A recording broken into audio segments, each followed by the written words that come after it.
मोठ्या नावाला आला पाहिजे. तुमच्यापैकी सर्वांना डॉक्टर व्हायचंय का? तर खूप चांगली गोष्ट आहे की तुम्ही सगळं डॉक्टर व्हायचं स्वप्न बघत आहे. तर डॉक्टर काय काय काम करतो सांगा बरं. डॉक्टर काय करतो? तुम्ही जर आजारी असेल तर डॉक्टर काय करतो? काय करतात?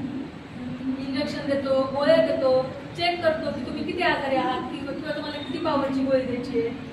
तर पहिला एक काळ होता की ज्या काळी आपल्या भारतामध्ये किंवा सगळीकडेच एवढी जास्त झाडी होती की आणि लोकसंख्या पण खूप कमी होती. पहिले असे काही चांगले घर वगैरे नव्हते.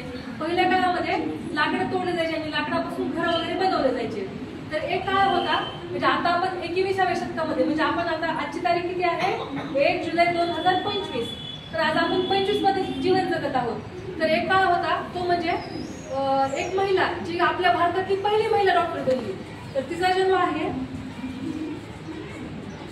31 मार्च 1865 रोजी आनंदीबाई जोशी यांचा जन्म पुण्यातील कल्याण या छोट्याशा गावामध्ये झाला. तर त्या अशा तुमच्यासारख्या छोट्याशा होत्या. दररोज त्यांना बाहेर खेळायचं करायचं आणि त्यांचं खूप लवकर त्यांच्या आई वडिलांनी लग्न करून दिलं. पहिल्या काही कसं असायचं, मुली शिकत नव्हत्या. मग त्यांचा एखादा चांगला मुलगा बघायचा नातेवाईकाचा आणि त्यांचं लग्न करून टाकायचं. मग त्यांचं लवकरच लग्न हे गोपाळराव जोशी या एका चांगल्या सुशिक्षित व्यक्तीशी झालं. मग त्यांना वयाच्या 9व्या वर्षी छोटंसं बाळ झालं.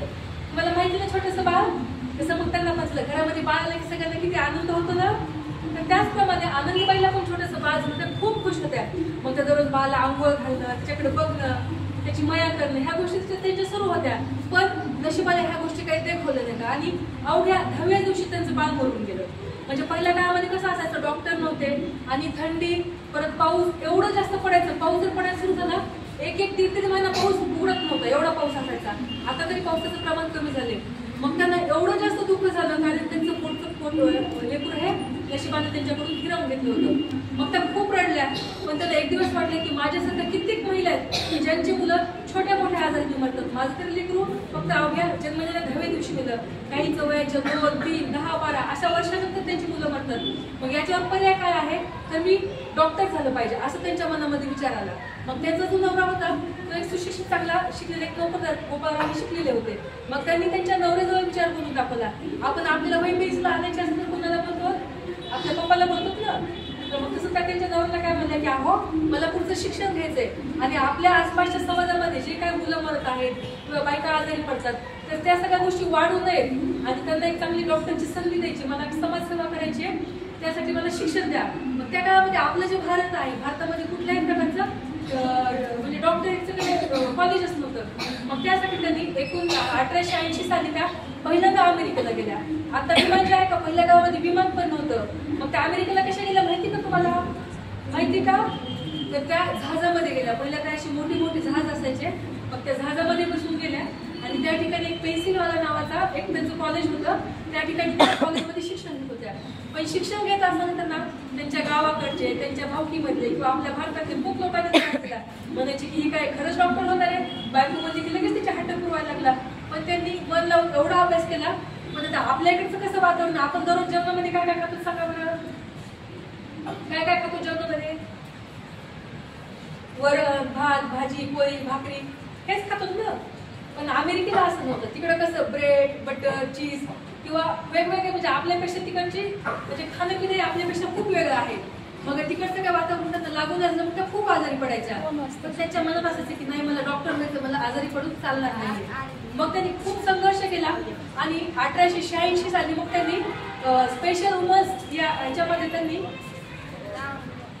वुमन्स मेडिकल कॉलेजमधून फिलाडेल्फिया या विषयामध्ये त्यांनी MD ही सगळ्यात मोठी अशी पदवी अमेरिकेतून त्यांनी मिळवली. मग अमेरिकेमध्ये त्यांचं शिक्षण पार पडलं आणि मग नंतर त्या भारतामध्ये आल्या. भारतामध्ये आल्यावर मग त्यांचा खूप मोठा सत्कार करण्यात आला की पहिली महिला ही डॉक्टर म्हणून आली आहे. पहिलं कसं असायचं, पहिलं महिला का नाही डिलिव्हरी झाल्या किंवा बाकी काही छोटे छोटे आजार की त्या मरायच्या, लवकर मरायच्या.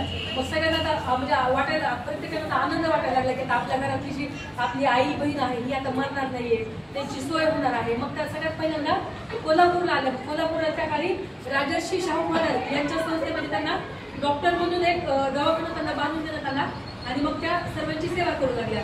पण त्या अमेरिकेमध्ये 6 वर्ष राहिल्या होत्या. अमेरिकेच्या वातावरणामध्ये आणि इकडच्या वातावरणामध्ये एवढा फरक होता की त्यांना भारतामध्ये पुन्हा वातावरण लागून असेल त्या खूप आजारी पडल्या आणि अशा प्रकारे त्यांचा 1857 रोजी त्यांचा मृत्यू झाला. म्हणजे त्या फक्त आपल्याला फक्त एकच वर्ष डॉक्टर म्हणून त्यांची सेवा आपल्या भारताला लाभली, पण त्या फक्त वयाच्या 19व्या वर्षी पहिली महिला MD डॉक्टर होणारी पहिली महिला होती. एकदा जोरात टाळ्या वाजवा.